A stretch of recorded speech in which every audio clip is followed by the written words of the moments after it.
This is the first Disney movie I saw. Anybody know the name of this character? Bambi. What happens to Bambi's mother? That's right.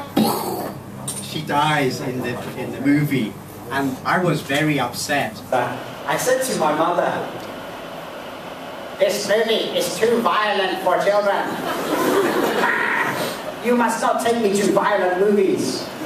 And so she said, "I'm sorry, I will take you to something non-violent next time." So she took me to this movie. What's this movie called? We sat down and the movie started. Once upon a time there was a beautiful girl called Snow White.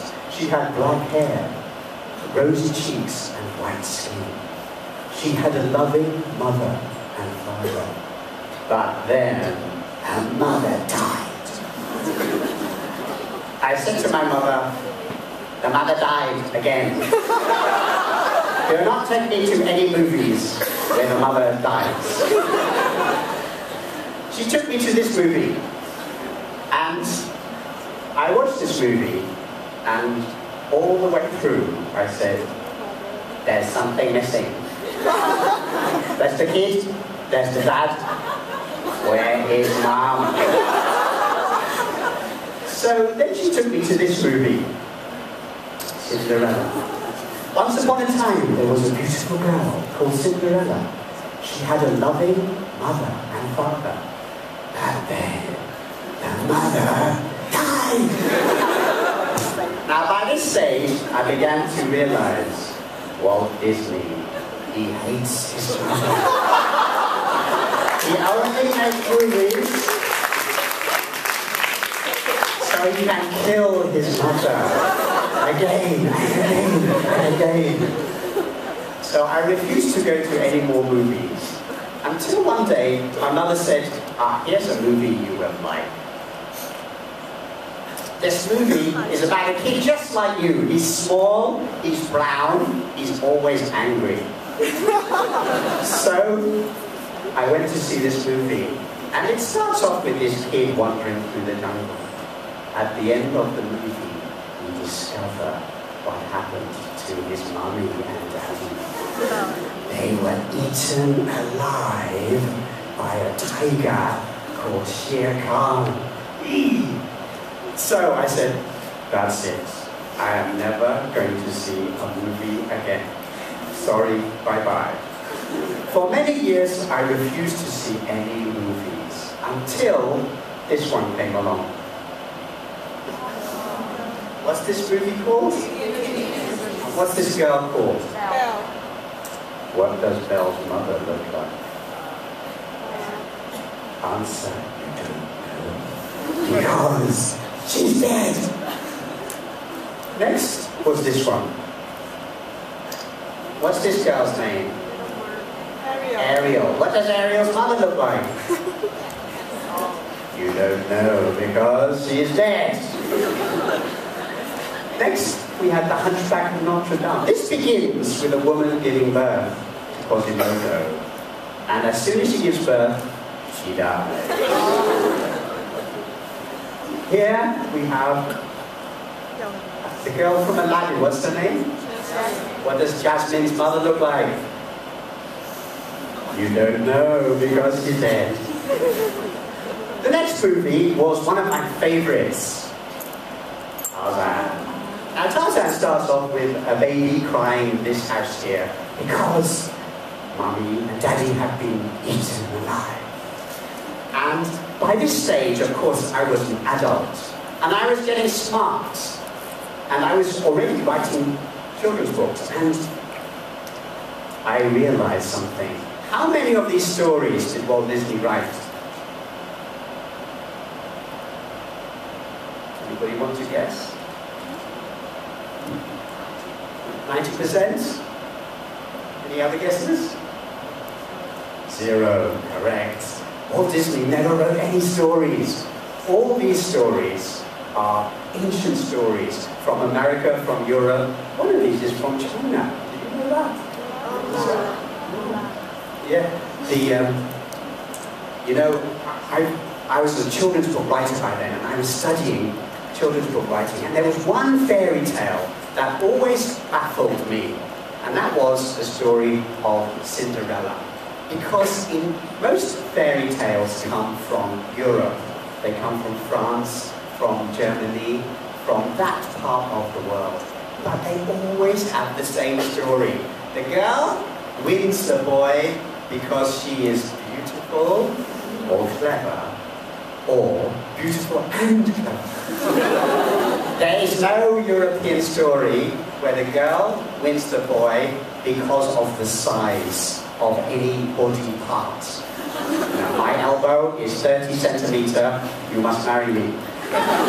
Doesn't happen. So I investigated Cinderella and found the oldest versions of it, and I think the oldest version comes from China in the year 800. And in China, of course, this story makes sense because the size of your foot determines who you will marry. So in China, the story makes sense. In Europe, it makes no sense. European men, they will marry women with big feet, no problem. So none of these stories are Walt Disney's. Now, also, when this story came out, the Disney company made an announcement. They said, we are not going to make stories based on old children's books anymore. We are going to have our own story department. So we can make new stories about spaceships and cars and aliens and things. So I thought, wow, interesting. Let's see what comes out next. And the first movie was this. Okay, what was this movie called? Stitch. That's right. Here is Stitch. But really the movie is about this girl, Lilo. What does Lilo's mother look like? That's right, she was killed in a car crash just moments before the story starts. And the story, in fact, is all about the fact that she doesn't have a mother. Then came a movie about a fish. What was that called? Now this movie begins with a mummy fish swimming along. And I'm in the front row, and I'm saying, she's gonna die! And she dies. After that, things changed a bit. I'm going to go forwards a bit. Now, we then have this movie, which is called Enchanted.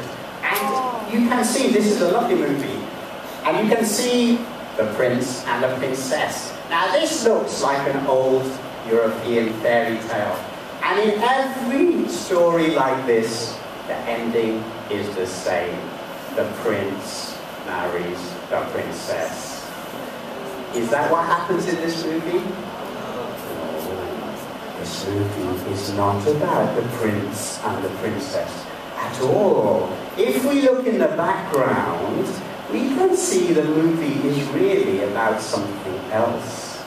It's about a family with one thing missing.